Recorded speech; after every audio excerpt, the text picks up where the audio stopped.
और अब रुक करेंगे 80 खबर 80 जिले का। कोरोना पर ऑल पार्टी मीटिंग है आज। वीडियो कॉन्फ्रेंसिंग के जरिए शामिल होंगे मोदी। बैठक में विपक्ष को दे सकते हैं वैक्सीन पर जानकारी।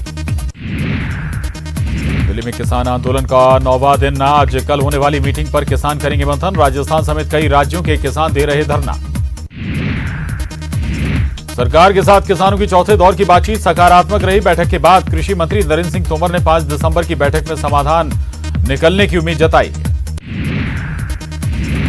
कोरोना वायरस के कहर से देश की अर्थव्यवस्था बुरी तरह से प्रभावित हुई है। आईएमएफ ने कहा है कि कोरोना वायरस से बुरी तरीके से प्रभावित भारत की अर्थव्यवस्था धीरे धीरे पटरी पर लौट रही है। भारत की अर्थव्यवस्था में सितंबर तिमाही में उम्मीद से बेहतर सुधार हुआ है। तमिलनाडु और केरल के तटीय इलाकों में चक्रवाती तूफान बुरेवी का खतरा बना हुआ है। दोपहर तक केरल के समुद्री तट पर पहुंचेगा तूफान बुरेवी। कई जिलों में सरकारी छुट्टी का ऐलान किया और कई एयरपोर्ट भी बंद किए गए हैं। जम्मू कश्मीर में आज जिला विकास परिषद चुनाव के तीसरे चरण का मतदान हो रहा है। जम्मू की 18 और कश्मीर की 16 सीटों के लिए वोट डाले जाएंगे। अकाली दल के नेताओं के बाद पंजाब के 3 खिलाड़ियों ने भी किसान आंदोलन के समर्थन में अवार्ड लौटाने का ऐलान किया है। 5 दिसंबर को राष्ट्रपति भवन जाएंगे तीनों खिलाड़ी।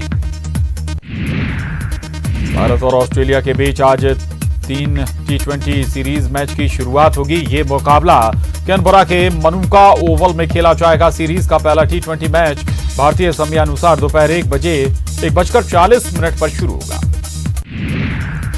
भोपाल में पूर्व मुख्यमंत्री कमलनाथ पार्टी नेताओं से करेंगे बातचीत। विधानसभा सत्र को लेकर हो सकती है चर्चा।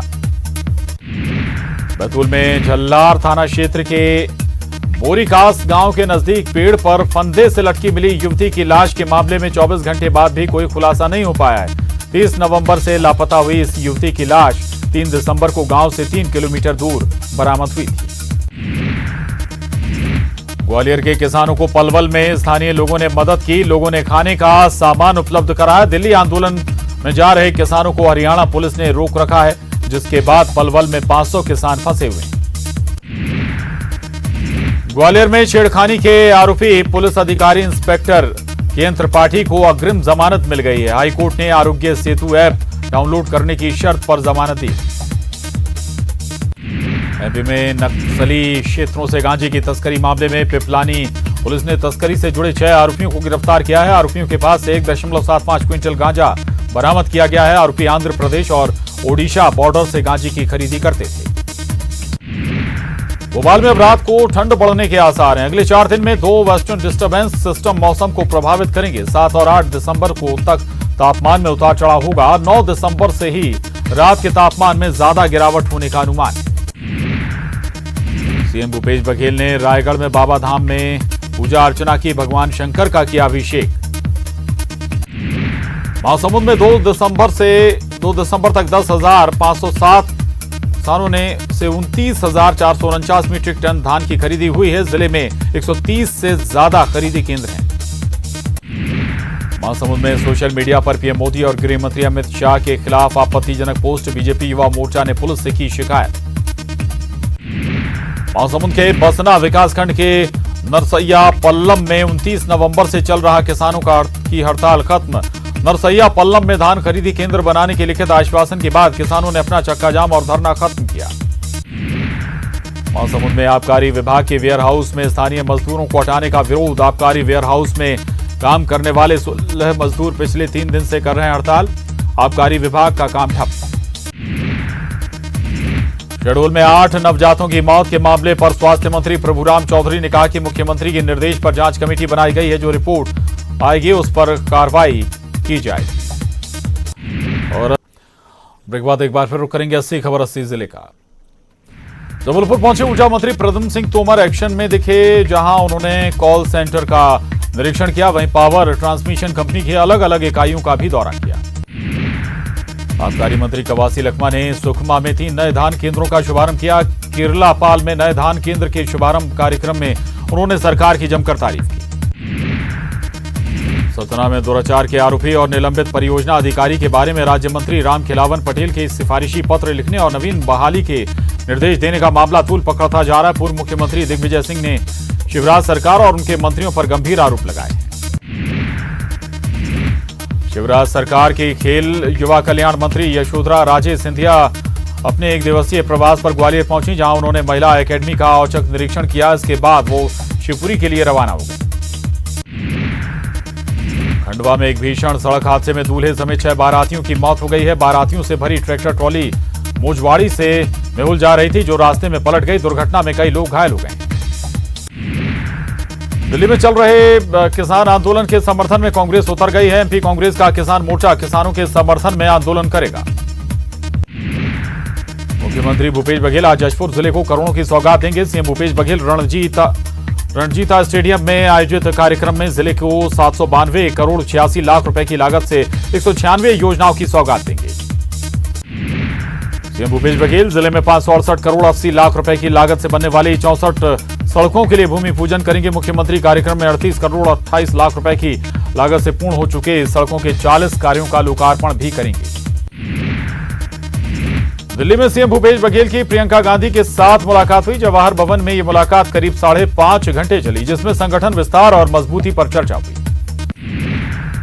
मुख्यमंत्री भूपेश बघेल ने राज्य में खरीफ वर्ष 2020-21 में समर्थन मूल्य पर खरीदे जा रहे धान का समय पर कस्टम मिलिंग कराने के संबंध में केंद्रीय खाद्य मंत्री पीयूष गोयल को पत्र लिखा है।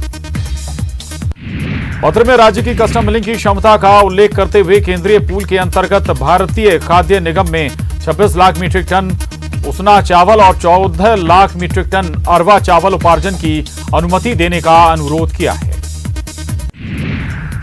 रायपुर सहित प्रदेश भर में लगातार बिगड़ रही कानून व्यवस्था के सवाल पर पूर्व मंत्री राजेश मूणत ने सरकार पर बड़ा आरोप लगाया। राजेश मूणत ने कहा कि सरकार ने पुलिस का राजनीतिकरण किया है। मूणत ने आरोप लगाया कि पुलिस विभाग में अधिकारियों का ट्रांसफर पोस्टिंग पैसे लेकर किया जा रहा है। उन्होंने कहा कि कार्रवाई के नाम पर मैसखाना पूर्ति की जा रही है। पूरे प्रदेश में अवैध कारोबार फल फूल रहा है। प्रदेश में बिगड़ती जा रही कानून व्यवस्था को लेकर डीजीपी ने प्रदेश भर के पुलिस अधिकारियों की बैठक ली। बैठक में सभी आईजी और एसपी शामिल हुए। डीजीपी ने कहा कि पेंडिंग मामलों को जल्द निपटाएं। डीजीपी ने पुलिस अधिकारियों को बढ़ रहे अपराध पर कड़ाई से रोक लगाने का निर्देश दिया है। 5 से 6 जनवरी को फिर बैठक होगी, जिसमें साल भर के अपराधों की समीक्षा होगी और आमने सामने चर्चा की जाएगी। मुंबई में रायपुर की युवती के साथ रेप के मामले में डीजीपी ने संज्ञान लिया। पीड़ित युवती की शिकायत पर एफआईआर दर्ज कराई गई। पीड़ित युवती ने ट्वीट कर डीजीपी से न्याय की गुहार लगाई थी। जल, जंगल और जमीन को बचाने के लिए नारायणपुर के आदिवासी सड़क पर उतर गए हैं। लौह अयस्क खानों को बंद कराने की मांग को लेकर सड़क पर धरने पर आदिवासी बैठ गए। इंदौर में कोरोना संकट के बीच कोविड स्टाफ हड़ताल पर चला गया। 600 अस्थायी स्वास्थ्य कर्मचारी हड़ताल पर चले गए, जिसके बाद परेशानी बढ़ गई है। वे 1 महीने के कॉन्ट्रैक्ट से नाराज हैं। खासगी ट्रस्ट और ट्रस्टी को जवाब के लिए सुप्रीम कोर्ट से 4 सप्ताह का वक्त मिल गया है। अब जनवरी में मालिकाना हक को लेकर शीर्ष अदालत सुनवाई करेगी। हाईकोर्ट ने ट्रस्ट और ट्रस्टी के खिलाफ जांच करने सहित कई आदेश जारी किए थे। भोपाल में नीलम पार्क में चल रहे प्रदर्शन पर पुलिस का लाठीचार्ज। बिना अनुमति के कर रहे थे प्रदर्शन। प्रभुराम चौधरी से भी मिले थे प्रदर्शनकारी। सीहोर के आष्टा में भोपाल इंदौर बाईपास पर एक दर्दनाक सड़क हादसे में भोपाल के रहने वाले एक परिवार के 3 लोगों की मौत हो गई। भोपाल के ईदगाह हिल्स निवासी कपूर परिवार वैवाहिक समारोह में शामिल होने कार से भोपाल से इंदौर जा रहे थे। भोपाल में पुलिस कंट्रोल रूम के सामने चेकिंग के दौरान एक युवक ने पुलिस के साथ बदतमीजी की। कार में सवार युवक ने कहा कि मान्यवर का मालिक हूं, मेरे फूफा जी अनिल माहेश्वरी पीएचक्यू में हैं। सागर के नेशनल हाईवे पर 26 पर एक बाइक ट्रक से टकरा गई। हादसे में बाइक सवार की मौत हो गई। हादसे के बाद दोनों वाहनों में आग लग गई। आग की लपटों में ट्रक और बाइक पूरी तरह से जलकर खाक हो गए। रीवा में प्राइवेट लिमिटेड कंपनी पर जीएसटी विभाग की टीम की छापेमारी। जीएसटी की कार्रवाई से इलाके में हड़कंप। बिलासपुर में 3 तलाक का मामला सामने आया है। इसमें पति ने पत्नी को डाक से 3 बार नोटिस भेजकर 3 तलाक दिया है। पीड़ित की शिकायत पर सिविल लाइन पुलिस ने मामला दर्ज कर लिया है। राजनांदगांव में मेडिकल कॉलेज अस्पताल में ऑक्सीजन सिलेंडर फटने की घटना की जांच शुरू हो गई है। स्वास्थ्य मिशन की सचिव प्रियंका शुक्ला सहित अन्य 2 डॉक्टर की टीम मेडिकल अस्पताल पहुंचे थे, जहां उन्होंने घटनास्थल का जायजा लिया। राजनांदगांव मेडिकल कॉलेज में हुए हादसे के बाद राजनीति शुरू हो गई है। राजनांदगांव नगर निगम की महापौर हेमा देशमुख अस्पताल पहुंची और उस वार्ड का निरीक्षण किया और अधीक्षक से मिलकर पूरी घटना के संबंध में जानकारी ली। रायगढ़ मेडिकल कॉलेज के एक प्रोफेसर की संदिग्ध परिस्थितियों में कमरे में लाश मिली है। मृत डॉक्टर का नाम प्रसन्ना गुप्ता बताया जा रहा है। मौत कैसे हुई, इसकी जांच पुलिस कर रही है। नक्सल पीड़ित परिवार के द्वारा दायर नौकरी की मांग की याचिका पर हाईकोर्ट में सुनवाई हुई। कोर्ट ने आईजी और कलेक्टर को शासन की नीति के अनुसार कार्रवाई करने का आदेश दिया है। बिलासपुर के बेलहा में कृषि विभाग के कार्यक्रम में जमकर हंगामा हुआ। कांग्रेसियों ने मंच से कृषकों को संबोधित कर रहे बेलहा विधायक धर्मलाल कौशिक के माइक का कनेक्शन बंद करते हुए जमकर नारेबाजी की। कोरबा में नाबालिग के अपहरण और दुष्कर्म के आरोपी को पुलिस ने महज 6 घंटे के अंदर गिरफ्तार कर लिया। नाबालिग की मां ने बेटी की गुमशुदगी की सूचना पुलिस को दी है।